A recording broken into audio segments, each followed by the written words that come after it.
Jimmy, thanks for catching up, mate, and having a chat. It's been a while. I mean, going back, God, it'll be over 20, 30 years now since we sort of came across each other in England. That was what was your first year in Appleton when you first came over? Can you remember that off the top of your head? Yeah, it was 89, April 89. It was in the midst of a lot of Western. I mean, English cricket then was probably the only season that was played, wasn't it? When it was played, so everybody sort of converged on the UK for the summer. I don't think there was any other cricket going on in the English summertime. So there was literally loads and loads of, not just from the West Indies, but from around the world. There was a lot of good players to be up against. Every team had a club pro. What do you remember about your time at the start of Appleton? That was your first club, wasn't it? No, I'd done a year up in Scotland the year before. But Scotland, as much as I enjoyed Edinburgh, the weather took out a lot of the games. Okay. And then the recommendation was that in the Northeast, you had not only games on the weekend, but quite a bit of cricket during the week as well. And that was a factor for you?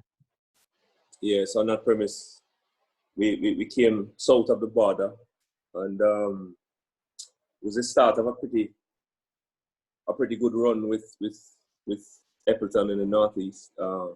Yeah, so that's sort of like the genesis of it, and the thinking of what led to me ending up in Durham at the time. When you say you went on and played so much international cricket, how much, looking back at that, would you say that UK cricket helped you sort of mature or helped you understand your game? What sort of impact did club cricket in England have on you or for you? Well, between 88 and say about 94, 94 played county cricket. So yeah, 88, 89, 90, 91, 92, 93. So up to 93, that would have been about 5 years of club cricket and then a season of county cricket. I think I wouldn't have known it at the time, but I think in terms of development, I think that period was critical for quite a few reasons. In molding me into the player that I was then and would remain for my professional career. I think after 94 and the 95 Test series in England, I think club cricket was more than anything else a job. I enjoyed it. Yeah. But I think I'd gotten as much as I would have gotten. You've learned what you were going to learn. Yeah. And it's a case now of you just getting more experience in terms of applying what you do know, sort of thing. I'm not saying that I didn't develop thereafter, but I think the rate of development would have slowed, and it was now the rest of my career was more application of what I'd gathered over that period. Yeah. I mean, at that time, Northeast cricket was really strong, wasn't it? There was a lot of good players, a lot of top-class overseas players, and often the leveler on many parts, with the decks weren't always the flattest, were they? There was always something to keep everybody interested in the game, wasn't it? Yeah, I don't want to just come out that cricket in the Northeast was any better than or worse than cricket anywhere else. Because over a period of time, I managed to see and experience club cricket sort of like in quite a few other places in the country. And the quality was pretty much for me the same. Leagues would have maybe 2 or 3 really top clubs, 4 or 5 that were sort of mid-range, and then 2 or 3 that would struggle at the bottom, with the top 2 or 3 being quality. You know, having a strong amateur section, and where they were allowed being backed up by a good professional. Sometimes English, sometimes overseas, but I wouldn't have known at the time what to compare it to. All I do know is that I think my game improved for being involved in league cricket in England and in the Northeast. And I think there are different reasons for that, but I do think the amount of cricket that we played in terms of weekend plus midweek fixtures, I think at that time, 20 over cricket midweek was actually something that helped me. You obviously had access to facilities where you could do as much practice as you want. And I spent quite a bit of time netting with players who were close to me in age and certainly, of good standard, good, So it was a good combination over the 5-year period, and I do think that year on year, when I left the Northeast and went back home, I think I went back a better player. The other aspect is one of just getting used to the idea of being the person that was expected to perform. So you learn very quickly the value of consistency, and if you're that way inclined to accept responsibility for the outcomes, you need a bit of perspective with that. I learned that over time as well. But just going back home to Jamaica and being used to being the number one player in a team and wanting to become that at home at whichever level that I played. I definitely believe now it's a mindset before it's anything else. And I think the experience of being a professional in England helped that to develop as well. It's an interesting theory. I mean, the thing is, at the time as well in England, it was almost that they wanted the overseas to be a robot. Well, they can't fail. They're the professional player. It was almost like you weren't allowed to fail. That was very much, there was a lot of that mentality. I know I've got friends in Australia that are very despondent that there's not the influx or the best, young first-class players don't come to England like they once did because of those lessons that they could learn. I mean, obviously, you played first-class cricket by then, and you're taking that. But hey, what was it like getting into first-class cricket in Jamaica at that time? I mean, I think of Jamaican cricket.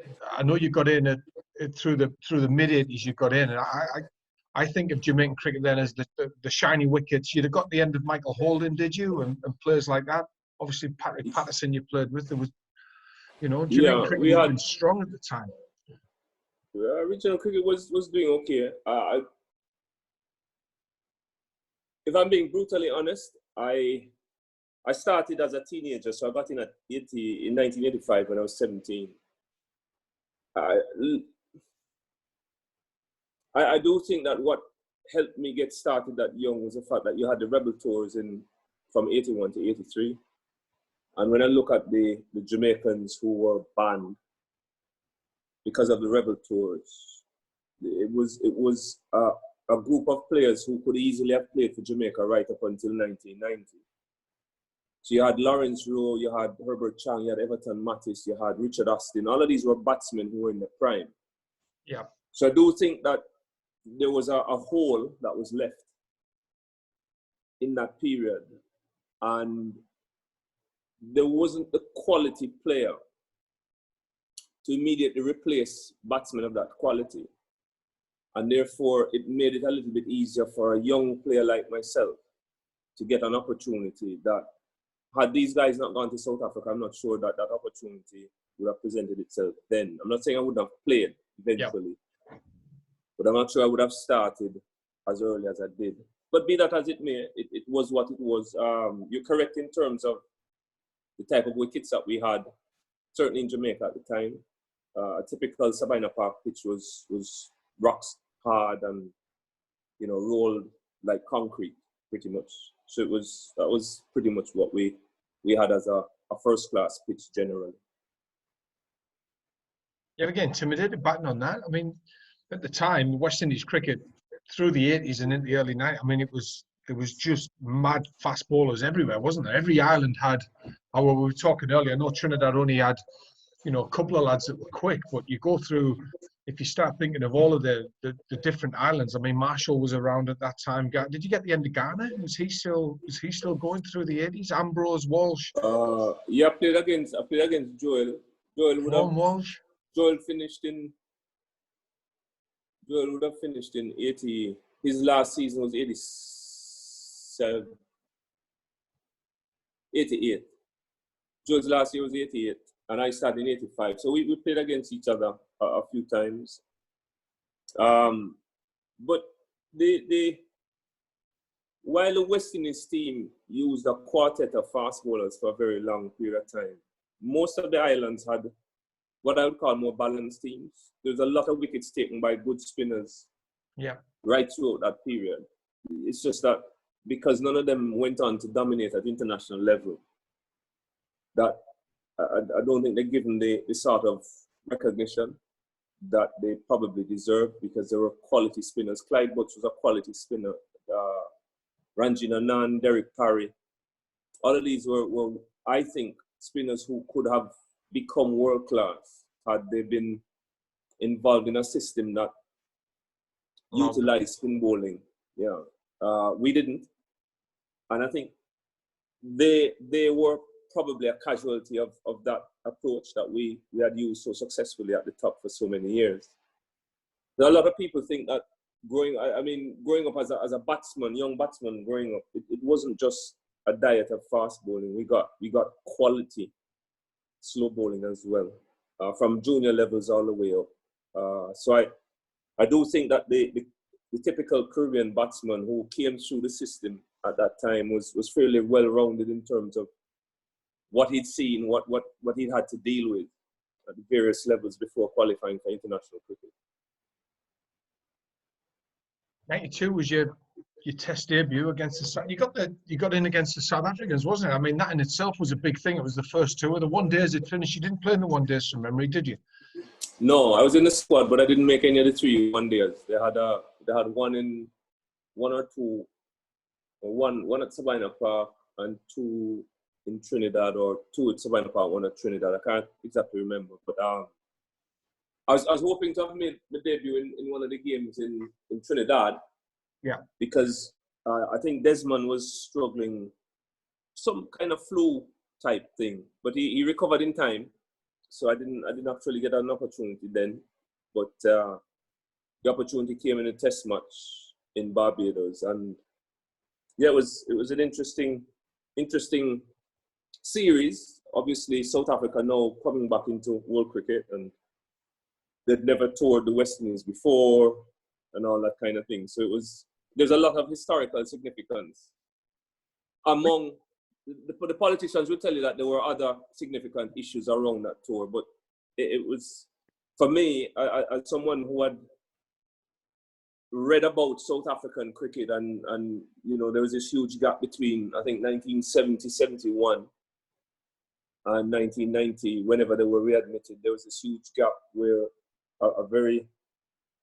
what had been one of the best teams in the world were excluded from world cricket. So there's a lot that was happening around them coming back into world cricket at the time. So it was good to be involved in something like that. Was so historic. That was after the World Cup, wasn't it? That was. It was. Yeah, the World Cup was in Australia in '92, and I think the South Africans were in that. If you don't mind, I can show you the scorecard from that first test. The Test West Indies won. I mean, slotting in nicely at number 6 in that team there. I mean, you still had Richie Richardson, Lara Simmons, Haynes. You got some of the greats. I mean, you made an impression then when when West Indian cricket was still strong. What was Donald like to face, Jim? Porteous Bosch, Murray Pringle, Richard Snell, 4 good seamers. Yeah, about the seamers that they had, I mean, Alan was like the enforcer at the time. He was a yard and a half quicker than anything else they had, and as probably as quick as anything that we had at the time as well. We didn't know that much about him because obviously they had they'd only just come into international cricket. I think the guys on the county circuit knew a little bit because he had been I think he was involved in like Warwickshire through second 11 cricket and probably first team cricket. So Desmond Haynes might have known a little bit about him, or a Carl Hooper. Yeah. But we didn't really know much about the South African team as we would have done with other teams that won the circuit at the time, because they just hadn't been involved in international cricket. So there are a lot of unknowns, I think, on both sides of the coin, because I was making a debut, Kenny Benjamin was making his debut. So there were players on both sides that weren't probably very well known to each other, which made it, a little bit more interesting, I guess. You're gonna have to sort of find out stuff as you went along. Good thing in England at the time, Sky Sports were. I think Sky was really, it was around then, but it was really just. I remember personally, we got Sky in earlier that year for the 1992 World Cup. But by the time that series was going, Sky televised it. We were all watching it. I mean, you were massive by then in the Northeast. Everybody loved you in the Northeast, and everybody was glued in front of the television. I mean, Clayton Lambert at the time was a Northeast pro, and he was in and around as well. And people, like, it was massive. It was massive conversation. It was I recall at the time. I mean, I know you're a very humble guy, so you might not want to answer this. I recall you were quite frustrated at the time that you hadn't got in before then. Is that? Am I right in thinking that? Not really.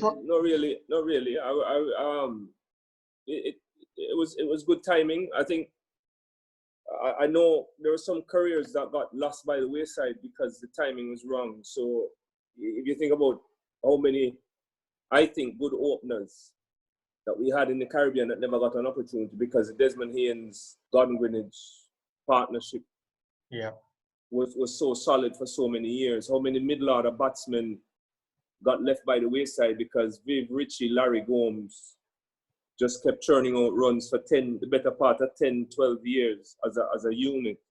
Yeah. So not really. I had some frustrating years in first class cricket because I wasn't getting the sort of runs that I thought was needed to get a foot in the door. So that was where the frustration was, per se. Not so much not playing for the West Indies.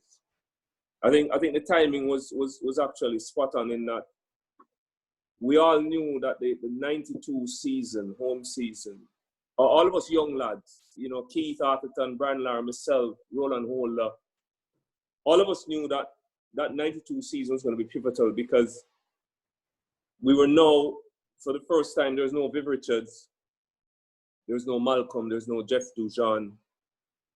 And so there were going to be spots, not necessarily in the 11, but certainly in a touring team that we're going to open up. And the 92 home season, regional season, was going to be really critical. And as fate would have it, that was the season where I managed to do well enough to get selected into the team.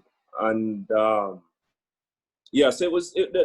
No, I wouldn't say that I'd been frustrated by not playing at the international level. The frustration was not doing as well as I wanted to do regionally to be able to force myself into the squad. But it worked out.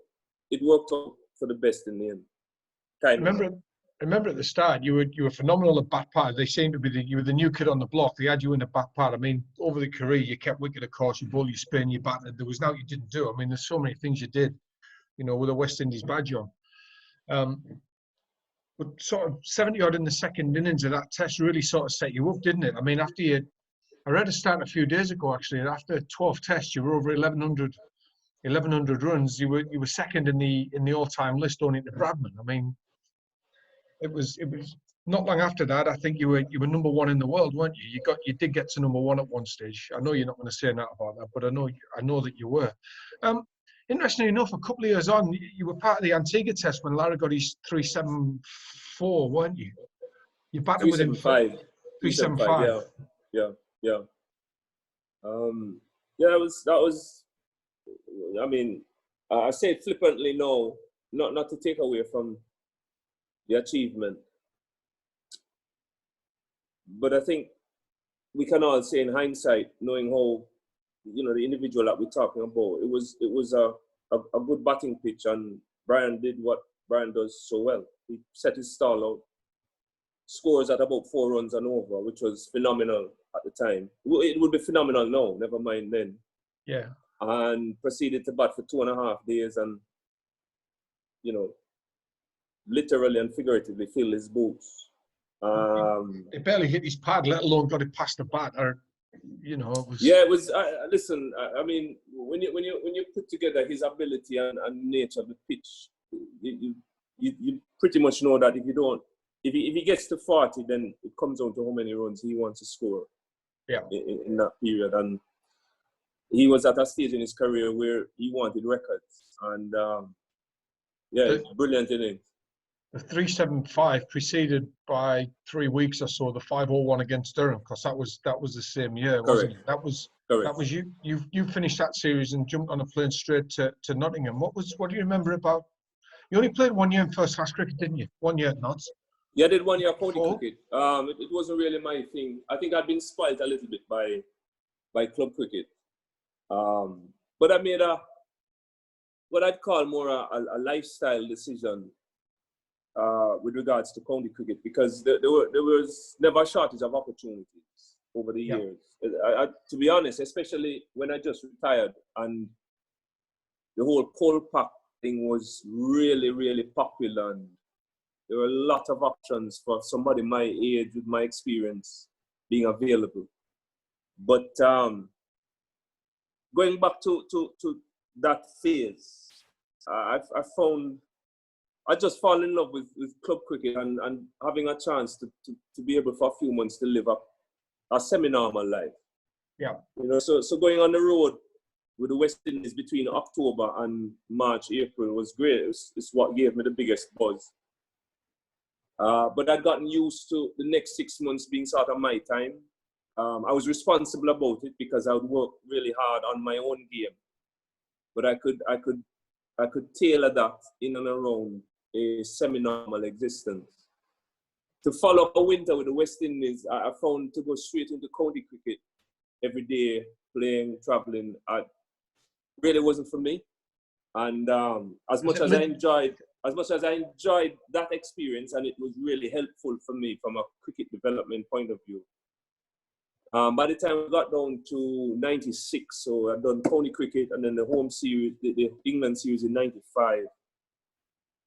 96, from 96 onwards, I was happy to back up my international cricket with competitive cricket at club level in England, and then I could tailor my personal preparation around that, and that was enough for me. So that pretty much was it. The reason why I never really went back to it.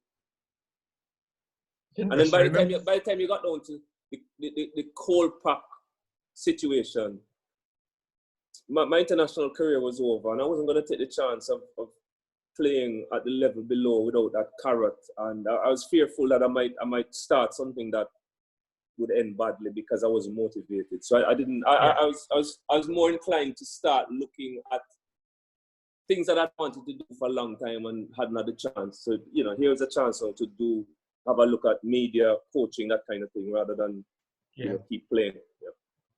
I remember the series literally finished in the West Indies, and within days you guys were in England, and it was freezing. Am I right in thinking you went straight to India at the end of the series, at the end of the season as well? Yeah, it was a 2.5 year period where we were just we had no rest. It took its toll certainly on me.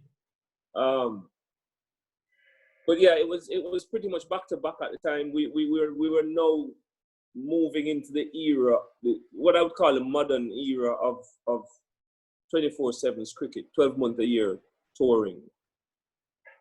Tours now were going to start from 96, 97. Home tours in the Caribbean were going to start eating into the English summer, where before that was sacrosanct. Our tours would finish by the end of April so that the entire team could go and play county cricket or club cricket in England. Yeah. And that started the sort of year-round scheduling that has become the norm nowadays. But at the time, it was pretty novel. It wasn't something that happened generally. tour in India, I remember you got hundreds over there. Was your first tour to India? Was it? Sorry, I shouldn't say it was. Was it your first tour to India? It was your No, first tour with the West Indies. I think I'd been to India before, but just to play one day cricket. So it was the first test tour. I mean, interestingly enough, you always, I always remember at the time there just how successful you've been. I remember they came back and they were calling you Padams for how you were playing the spinners and you were kicking and stuff like that. Why were you so prolific against the spin? Was that your mentality, or was it just you worked it out? Because I mean, at the time there was some Chauhan played, Venkatabadi Raju. Was Kumble in that? Was Kumble played as well, yeah. You've got some of the best spinners going around, and yet, in their own backyard, first time up sort of thing, you were prolific. And it was at that time actually, where at the end of that tour, that's when you went to the top of the rankings, wasn't it? Yeah. A lot of things came together. I was in a good place. I didn't play. We started the tour with some one-day games, and I didn't play many of the one-day games. And the ones that I didn't do anything special. But I managed to get a good score. I scored 90-something in a warm-up game in Bangalore, which mentally put me in a good place. And when I say put me in a good place, not just the confidence of having a score, but they had some good spinners in that. Batuli played in that warm-up game. Suraj Batuli. Yeah, he played in that. He was a good Stockton lad. He's bowling coach for the Rajasthan Royals now in the IPL. Correct. And I came away not just confident for the score, but I believed that I had a method that would work.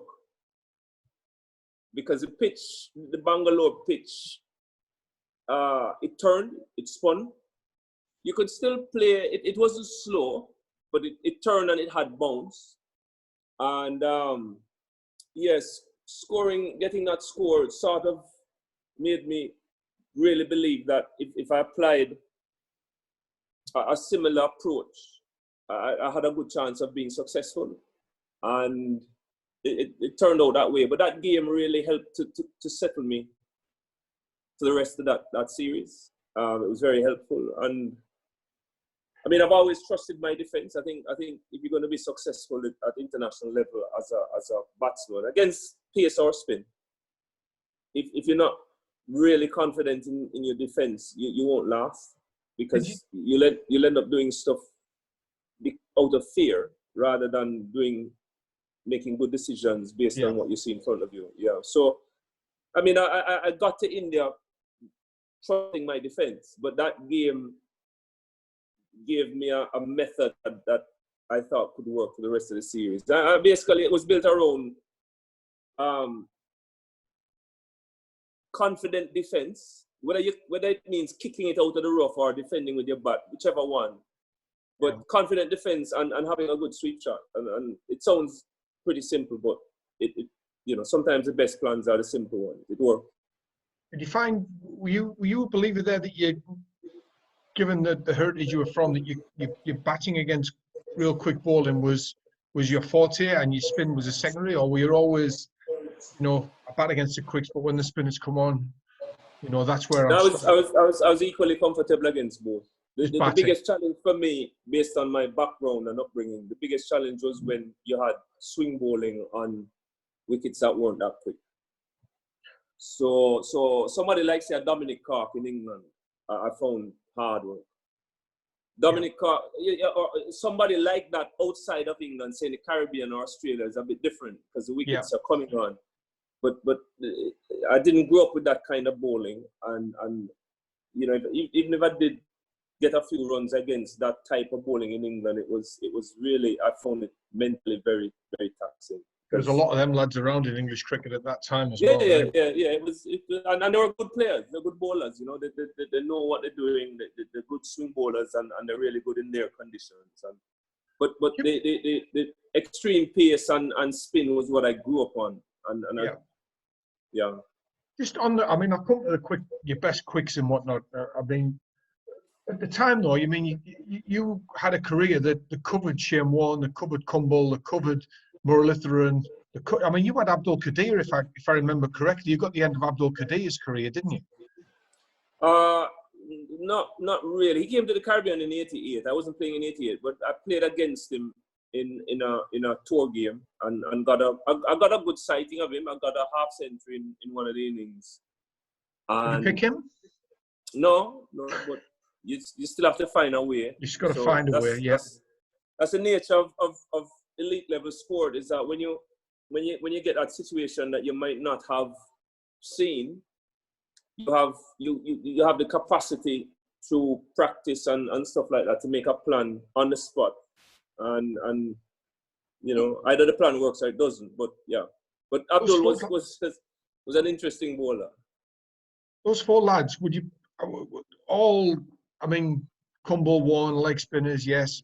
Would you put them more or less? Was anyone any more difficult to face for you? I mean, one's the greatest ever. I mean, he's leg spinner. Moralison's got the most wickets. How would you categorize them? Did you? I'm not going to say any one of them was easy. I think what would separate Warne and Muralitharan from the rest is that even on very good surfaces, they could outskill you.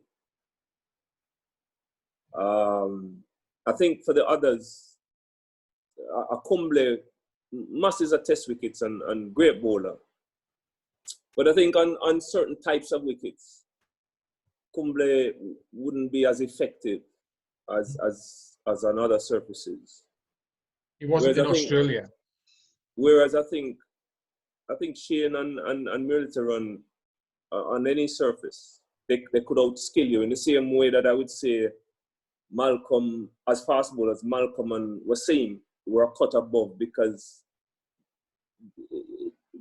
they're on any surface they could outskill you. So if you're batting against them in a sandpit, they could still get you out because of what they could do and at what pace they could do it, if that makes sense.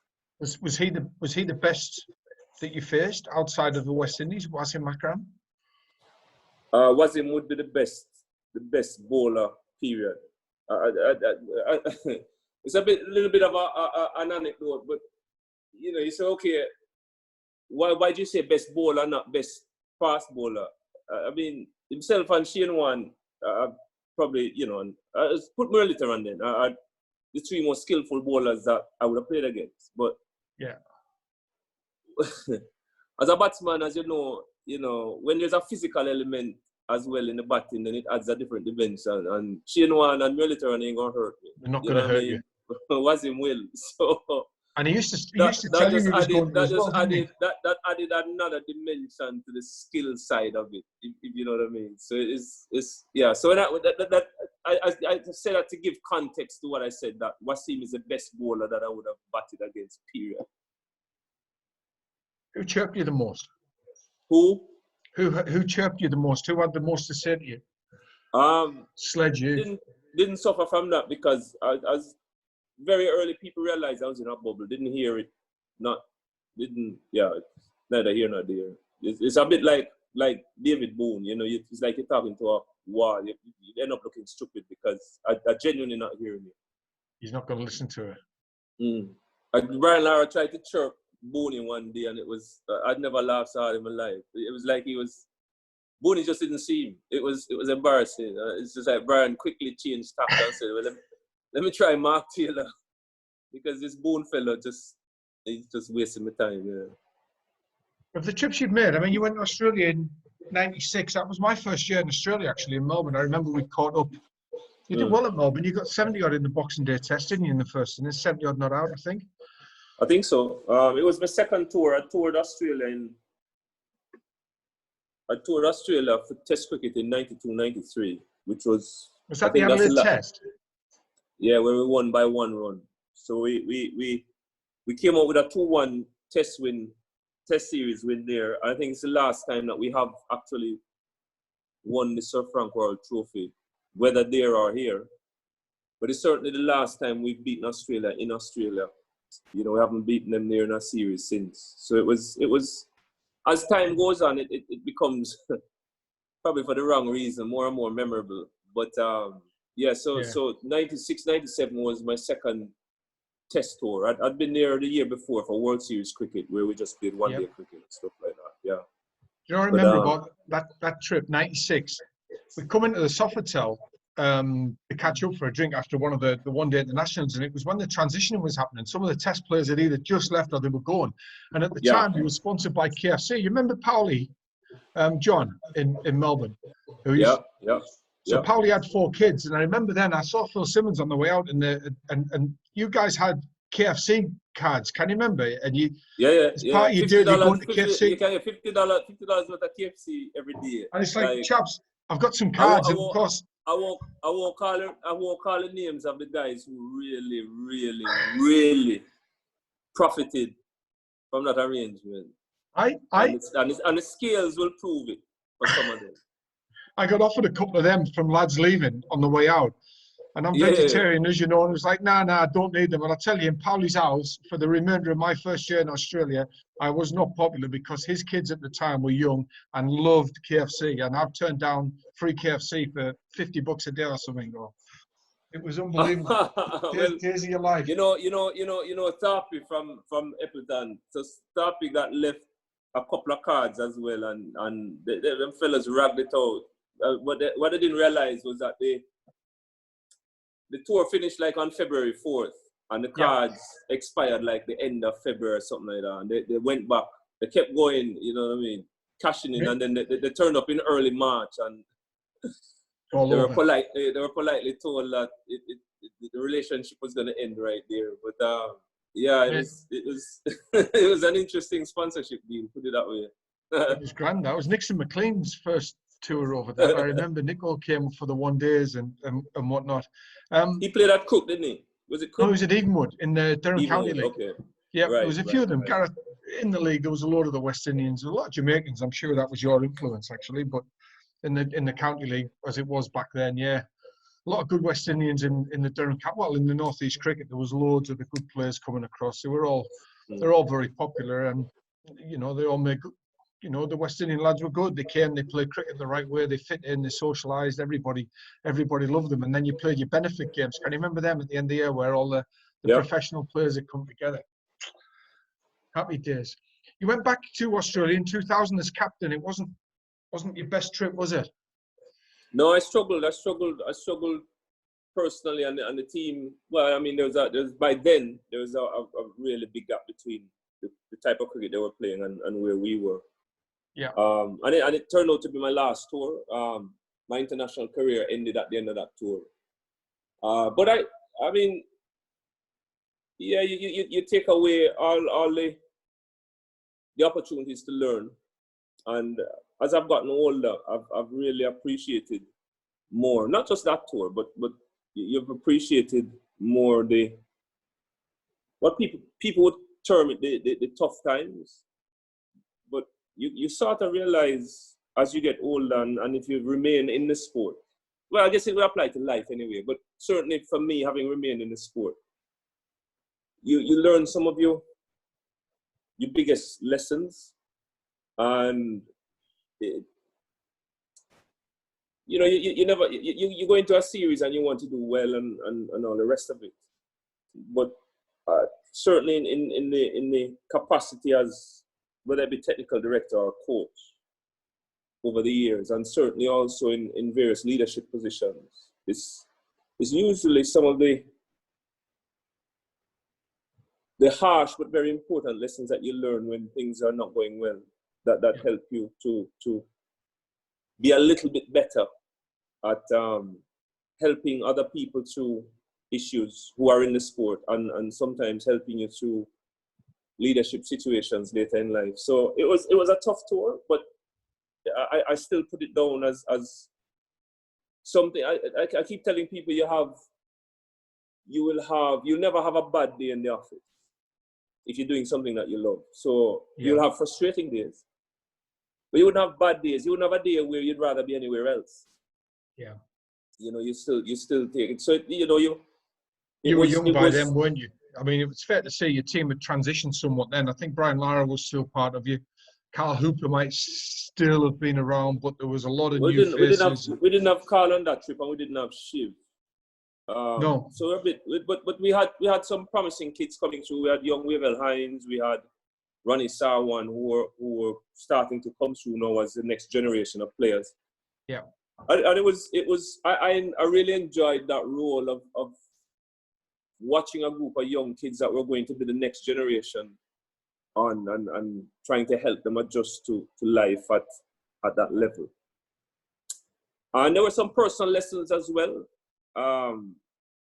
which became more and more apparent after my international days had finished, that I look back on, and I'm very, while I wouldn't, none of us would put our hands up and say, listen, I want to go through that, because it's a painful experience sometimes, and it's tough when you're going through it. But it really, you get to the point where you're making decisions later on in life, and those decisions might seem on the outside difficult decisions, but they're made a lot easier because you've been through some of those times before, and you know what will work and what won't work to other things. So it was, I still, in a sort of weird sense, I had a good time. It was enjoyable, it was fun, it was very challenging, and ultimately a lot of very important lessons learned that are still to this day standing me in really good stead.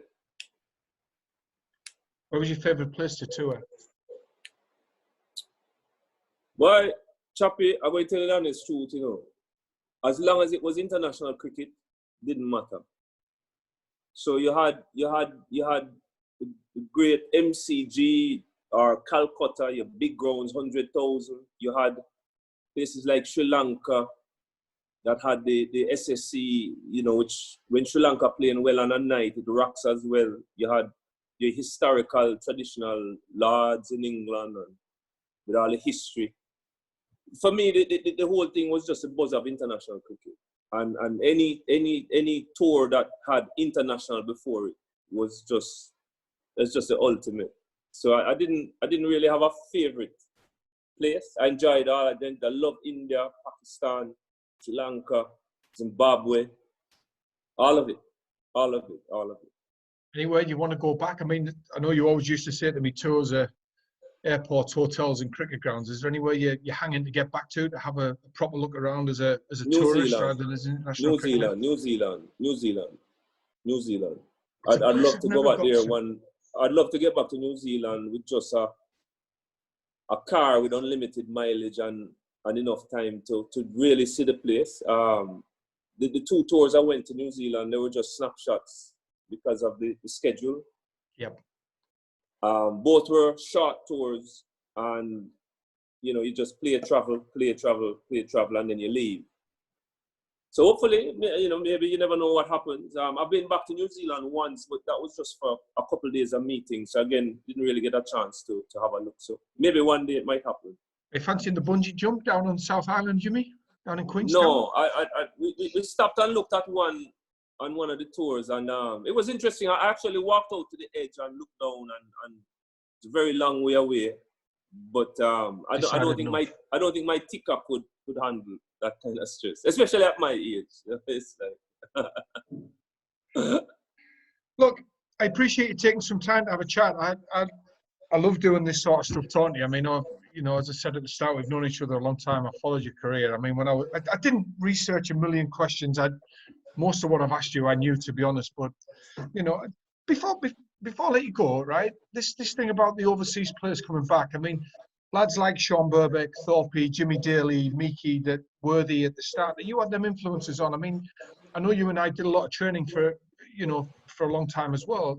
I had Clint York that was at the start of when I left school. He was the overseas. Do you think lads like yourselves are missing out now because it's so difficult to come to England? And do you think local cricketers will be the lesser for it, for the experience of like what, say, Jimmy Daly had or Burbeck had with you? It's an interesting question. I think it'd be maybe very easy to say yes because, and you sort of waffle on, but depends on do you know really what you're comparing it to?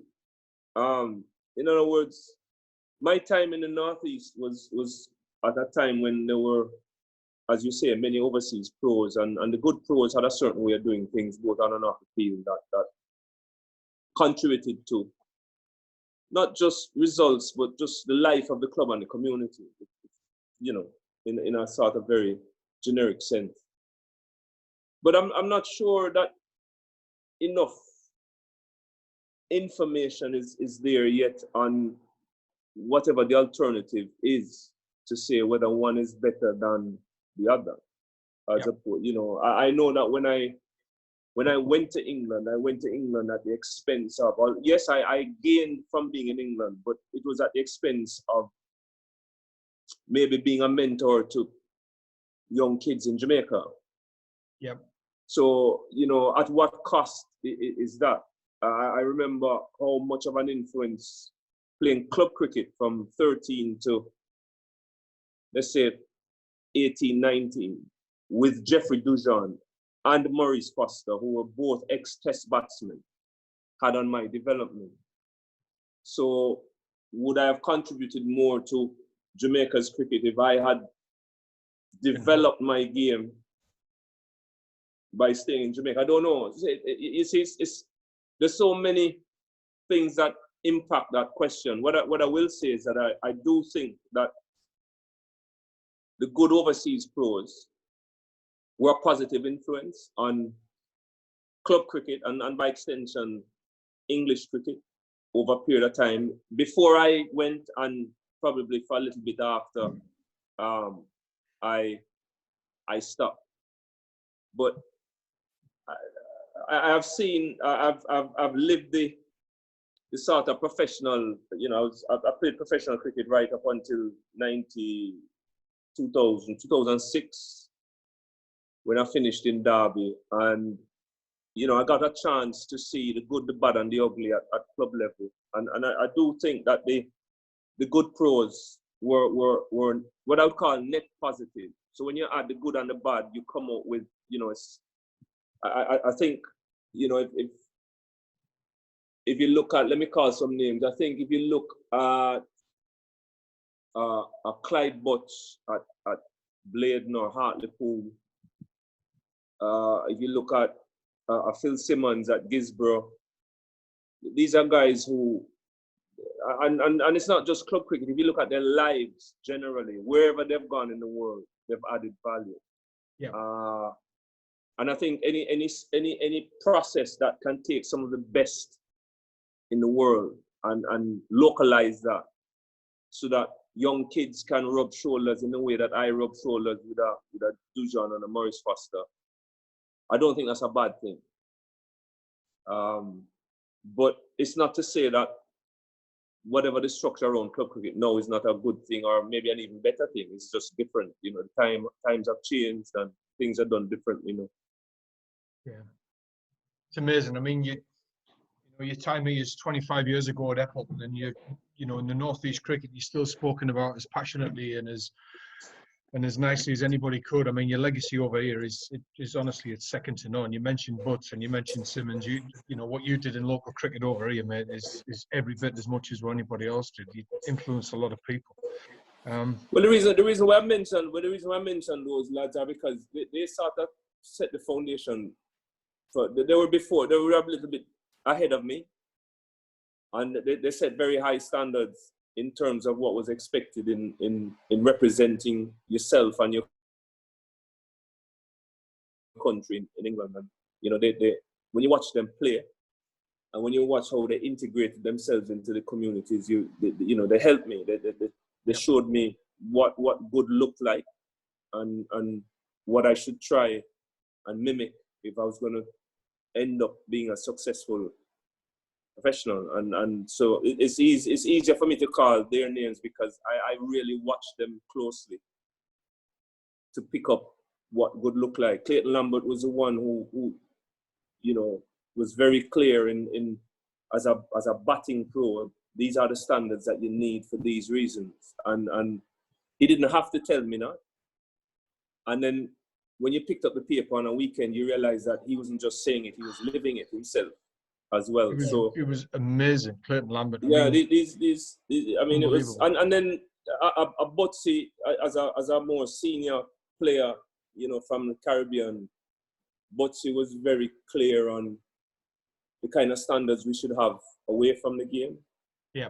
And how we should give back to the community and the benefits of doing that. It wasn't just that we're giving and we're not getting back, but he explained the tangible benefits of taking the time to give back to the community that we were a part of. And again, you just watch these guys, how they lived on and off the field, and you got a good steer on what good looks like and where we should set our stalls out. And they were very good as, I would say, mentors and trailblazers for the generation just behind them, which was like my people like myself, Philo Wallace, that age group, Yeah, he could sit and talk in between Blade and Hartlepool. He had a year with us at Bishop Auckland, actually, after T. Gray, after Tony Gray.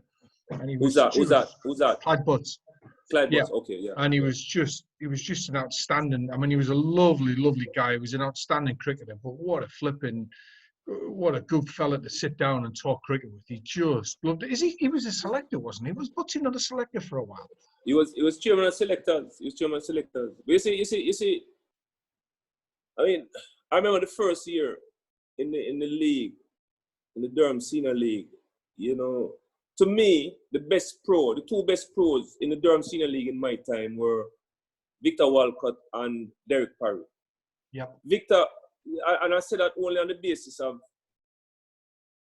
these guys who could single-handedly win games. And often did. So Victor, with his bowling, could by his bowling alone win your game. Yeah. And Derek Parry could win your game batting and bowling. He was a world-class spinner. And he was a good enough batsman to win your game batting.